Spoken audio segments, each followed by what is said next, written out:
बाबूजी, हमरा के 1200 रुपया चाहिए। और बाबूजी, हमरा के 1500 रुपया चाहिए। कौन बात के? इतना दिन से बनावत खियावत बानी, राशन का मुफ्त में आवेला। और बाबूजी, हम भी रौरा के 2 बार खीर बना के खियोले बनी, ओकर 1500 रुपया भइल। अरे नीच लोग, कितना गिरबा लोगन, अपने बाप के खियावे के खोराकी मांगता रहो।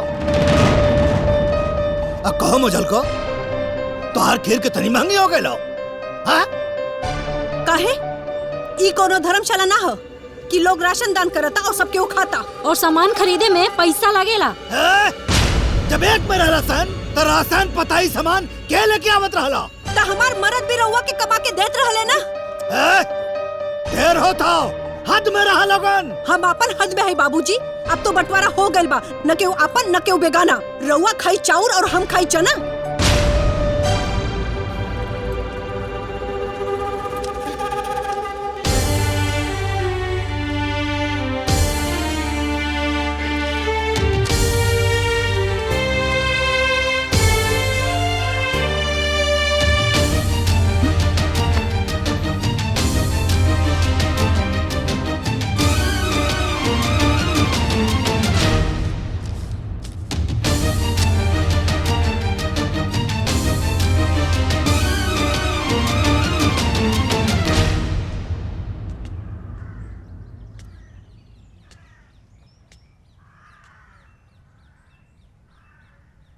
ए बचवा, अब तू खड़ा खड़ा मुका दे तारा, तू चली आवा, तोरो जो हिसाब किताब हो अकेले ला।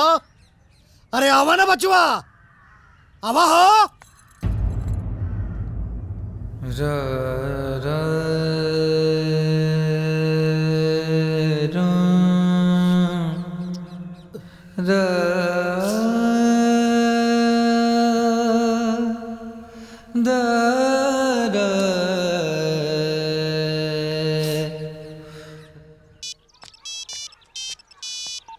हेलो जी सर, नमस्ते सर। अच्छा जी सर,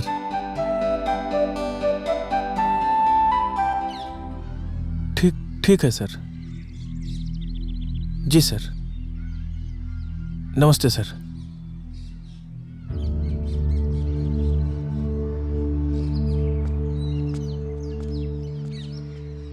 कुसुम, का भइल जी? केकर फोन रहे? स्वास्थ्य विभाग के साहब के फोन रहे, नया नौकरी लग गई। अरे वाह, ये तो बहुत खुशी की बात बा। रउआ उदास काहे बानी? अरे टेबल के नीचे से 15 लाख की डिमांड बा। अब इतना पैसा कहाँ से आई? और बढ़िया नौकरी बा, अगर हाथ से निकल गई तो जिंदगी भर अफसोस रही। तो रउआ बाबूजी से बात करी ना एक बार। ठीक बा। हमरा से कहले कोनो फायदा बा? हमार जितनी सामर्थ रहे वो हिसाब से तुहार उस जगह काम लगवा देनी। अब इससे बड़ा कुछ करल चाहता रहता अपने दम पे करिया बच्चा, हमारी हिम्मत नहीं खे।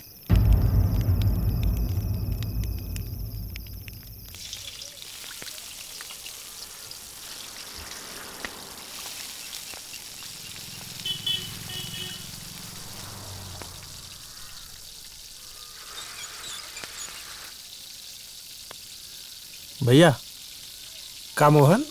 1 मिनट सुना ना, कुछ बात करे के बा।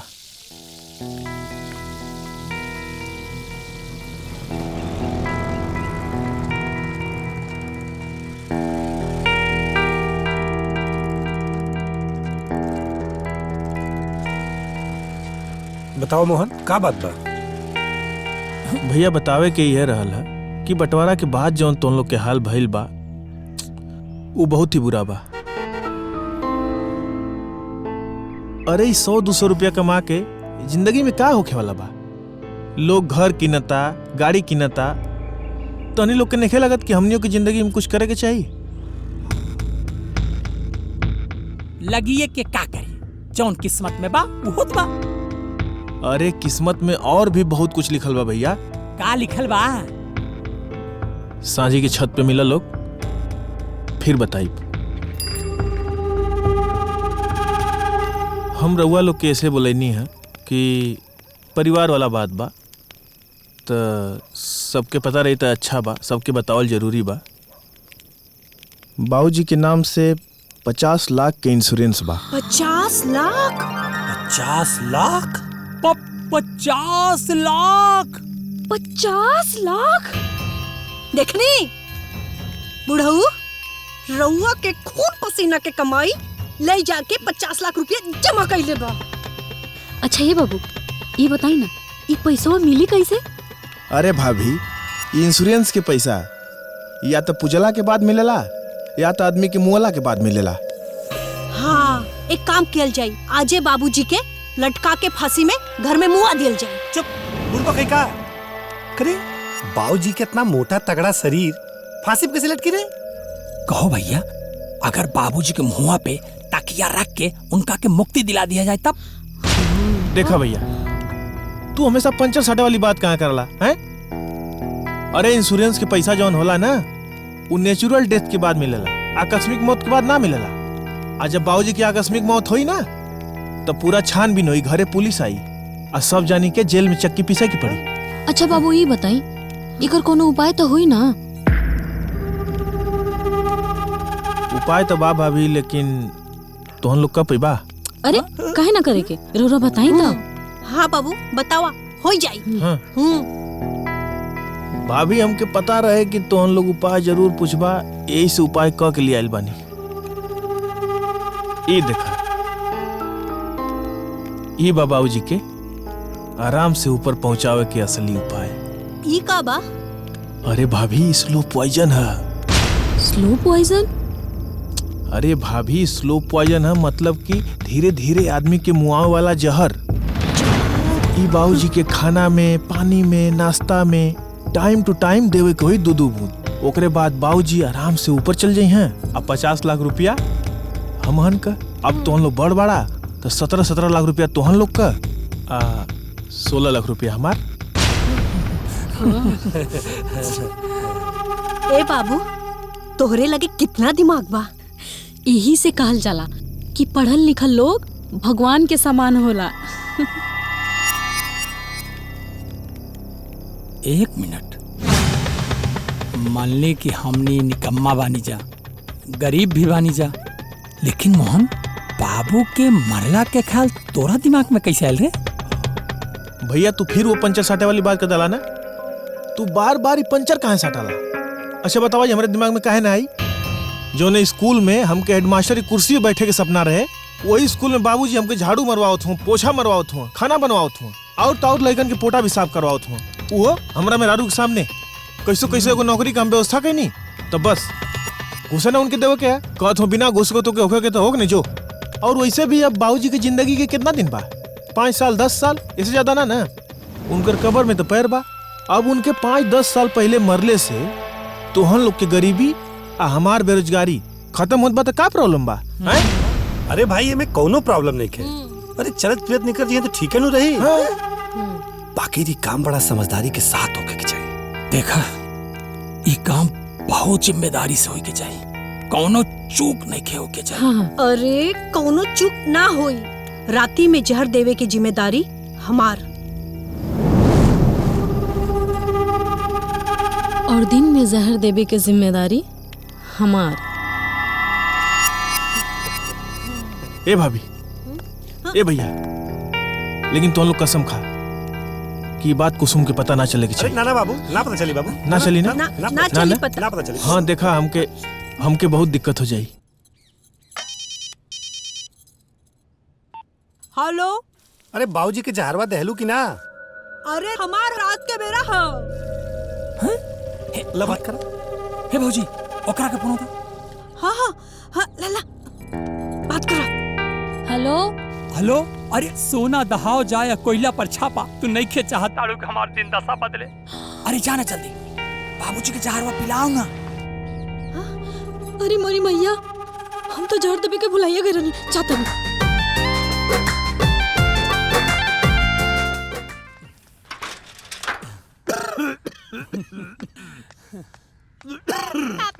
अरे का करता? अरे छूट जाए, पागल हो गए बड़ो, मारे प्राग से भाई। झोलट टूट जाई का लेल बड़े मामा हमरा के दिखावा अरे दिखावा ना कर तुरंत है का डरता मेरे जो लाल हवे दिखा दे। कुछ ना बाबूजी, वो दुकान पे चुनरी पड़ल रहल ना, सोचनी है कि आज घरे उठा ले चली।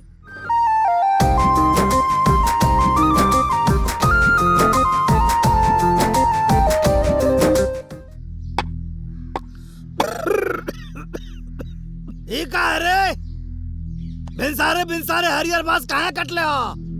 अरे वो खटिवा के पौआ में ठोके के बा, कम से कम रोज रोज गिरे से तो बचा। हाँ, खटिया का पोटा बनावत हो सर।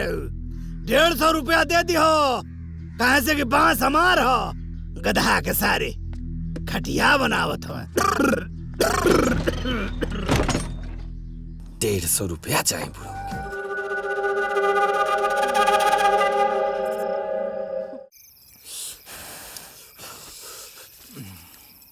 पकड़ पकड़ के पकड़।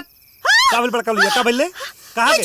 हाइजन चटनिया बैठी बना हइये चुराई हुई। ए हमरे मेरा चट्टी जिल बोल समझू, चट्टा है ये जोन है बैठा बा, उमा समोसा में आलू चराव, हिया बड़की आलू चराव करे हम चोर आया ना? हम चोर। 10 रुपए सुलेशन लेके ते पूरे गांव का पंच बनवावे ले। देखते पूरा लोग खा गए हो जरा तोरे मन चपकाई दे भाई। चटनी का बकर बकर बकर करत रही।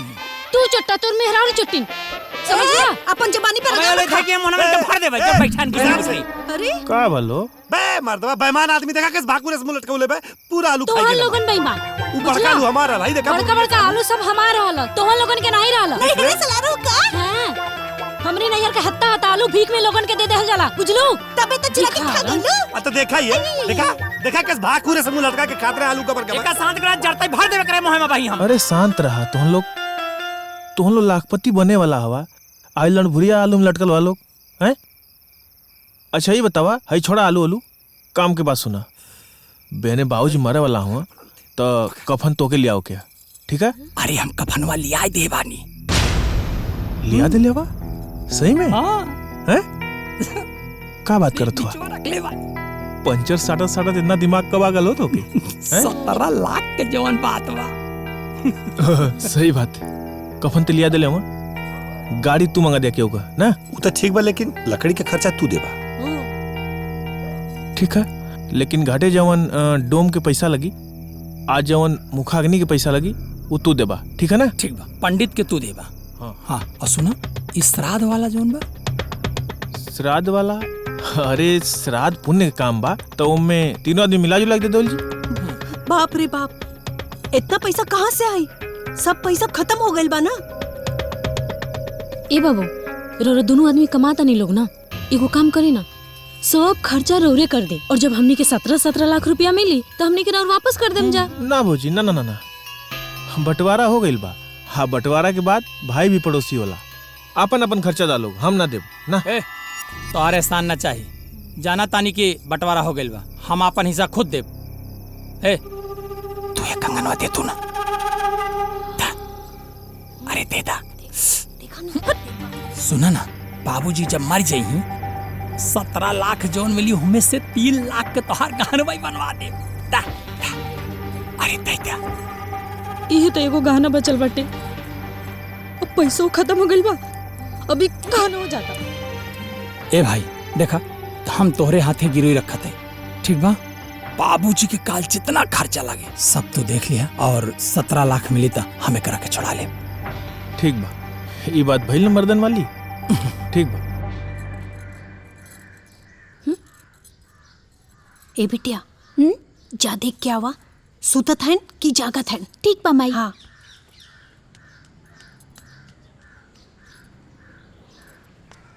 अरे दादाजी अभी ले सुतल बानी। दादाजी उठी ना, दादाजी दादाजी दादाजी उठी ना, दादाजी दादाजी उठी ना, दादाजी उठी ना।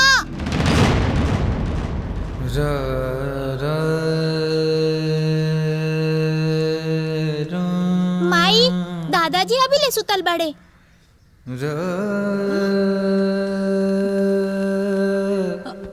ए बबलू बाबू, जाना तनी नाना जी के पूछ के आवा नाश्ता करब कि नहीं? हाँ।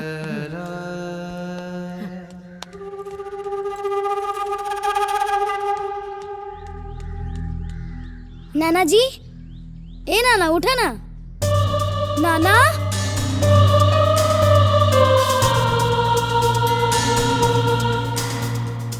नाना जी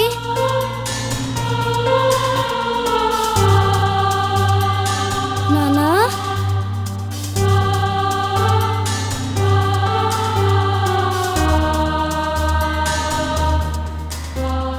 बड़ी मम्मी नाना जी तो उठते नहीं खन।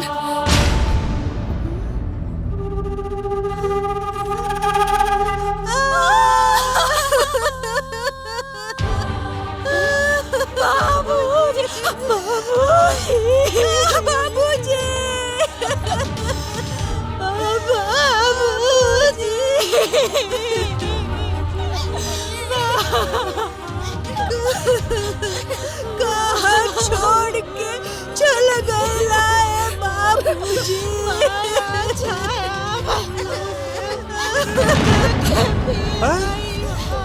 का भाई का भाई ले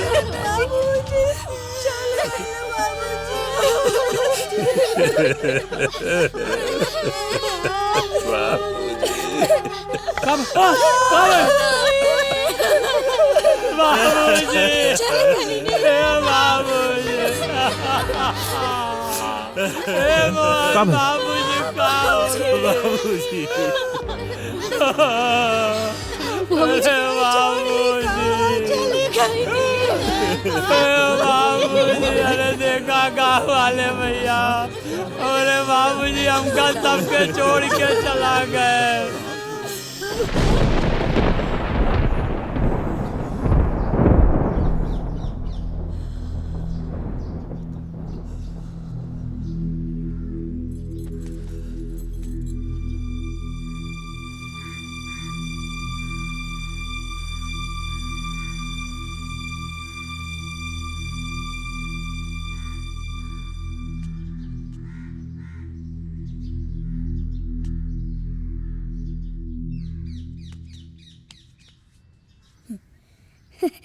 नाना जी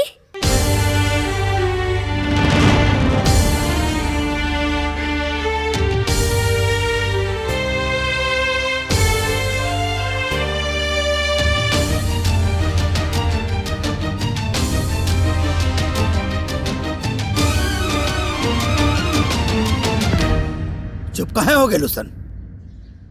रुआ और रुआ इतना हमारा मरला के खुशी के आंसू रहला ना, तो लोगों के सदमा लग गल होई कि जहर दिहला के बाद भी बुढ़वा जिंदा कैसे हो गई? हाँ?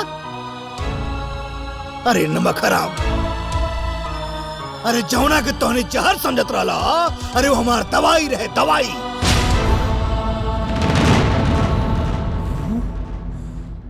वो तो हमार किस्मत अच्छी रहे, वो घरी मोहन आ गई।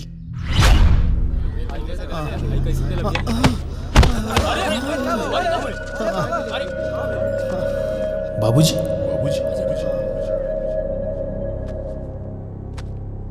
चाचा आपको ट्यूबरक्लोसिस नामक गंभीर बीमारी हो गई है। मैं कुछ दवा लिख दे रहा हूं, आप बाहर मेडिकल शॉप से ले लीजिएगा। और चाचा दवाई समय समय पर सुबह दोपहर शाम लेते रहिएगा, वरना आगे बहुत प्रॉब्लम हो जाएगी। खाना पीना दवाई टाइम पे लिहा। जौना परिवार में खाना पीना टाइम से ना मिला था, वह दवाई कैसे टाइम से मिली? बाबूजी रुआ चिंता मत करी, आपके खाना पीना दवाई अब सब टाइम पे मिलेगा।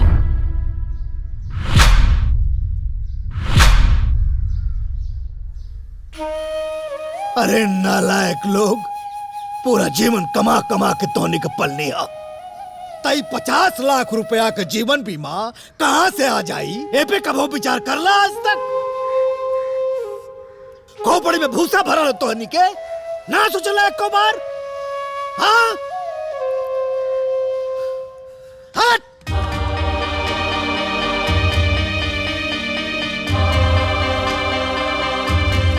देख देख देख एकरा के, तोरे दुनिया के एगो ऐसे औलाद बड़ा सन, जवन अपना जिंदा बाप खातिर कफन खरीद के ले बा।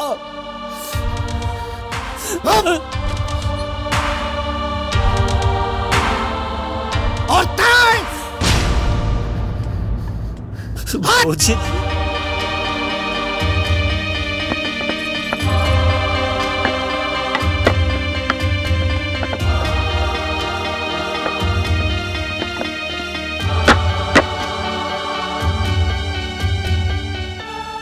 लेते हाँ कि खटिया का पावा बनावे खातिर पास कटता नहीं ना ते हमार चिट्ठी बनावे खातिर पास कटत रहा कहे थे कि तोने की खुशी हमारे मरला पे बा।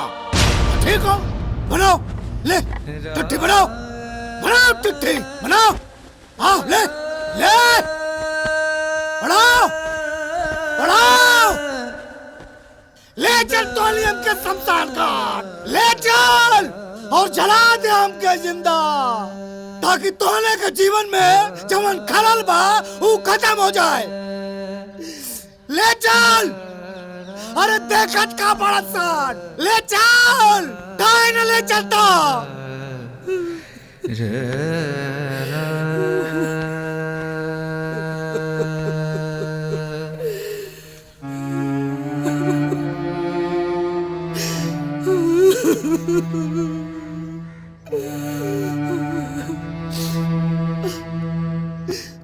तोने के जियावे खातिर हम मरत रह गए नी तोने हमके मुंह में खातिर जिया तरस से हाँ अकेले अकेले तोने के बोझ उठाने पूरा जीवन सारा आज तोने में बोझ बन गए नी।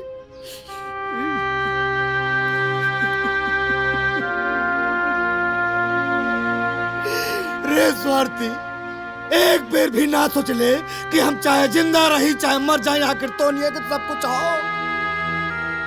एगो माली अपन लगावल बाग कैसे उजाड़ सकेला जो ना औलाद की खुशी खातिर हम जियत रहनी हो। वो औलाद के दुख हम कैसे बर्दाश्त कर सकीला। अरे गधा एक बेर भी विचार ना केला सारे कि ऐसा बंटवारा हम खाए कहीं नहीं एक बार भी विचार ना करे लोग हाँ एक बेर भी तोने के अपनी गलती के साथ ना भइल एक बेर भी तोने आके ना कहला कि बाबूजी गलती हो गई माफ कर दा।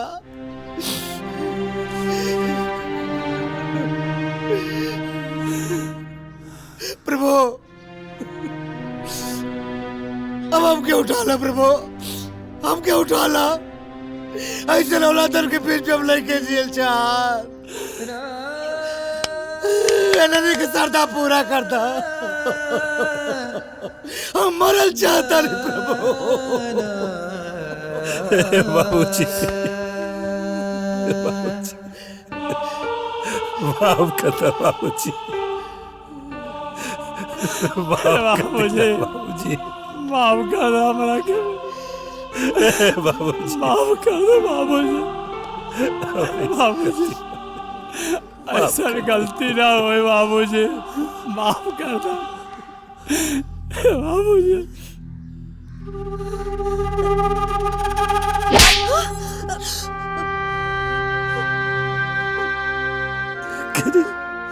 ते खुद भी इतना नीचे गिर के हमरो के आज नीचे गिरा देले। अरे अब मैं कर पराज कैसे करी कैसे करी।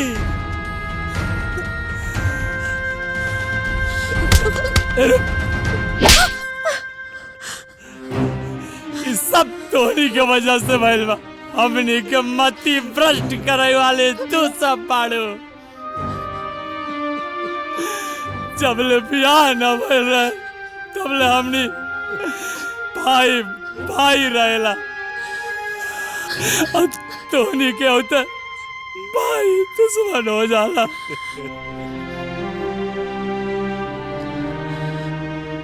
बेटा बाप के दुश्मन हो जाला। ये सब तू कहाँ से सीख के आवेला रे कि घर में होता तोहनी के बंटवारा हो जाला। बोला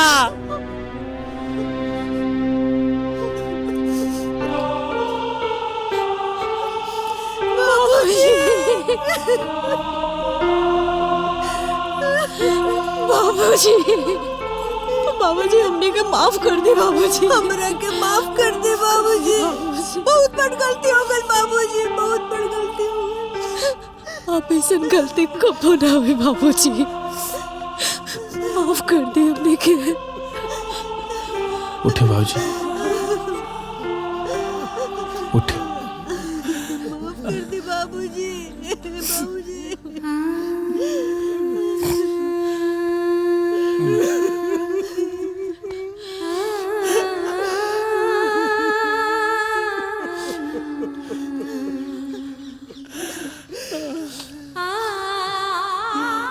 बाबूजी।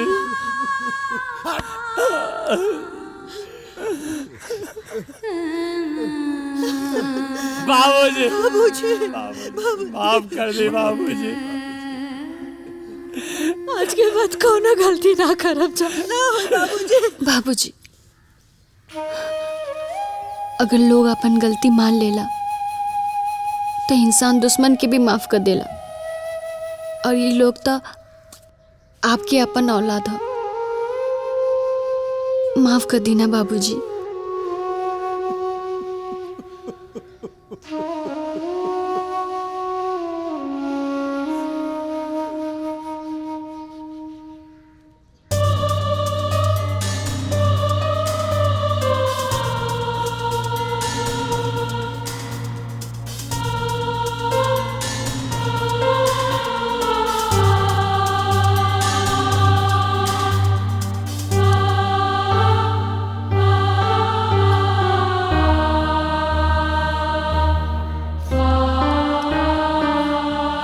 बबलू, जी नैना जी। छाया माया, जी नैना जी। यहाँ बच्चा। नैना जी।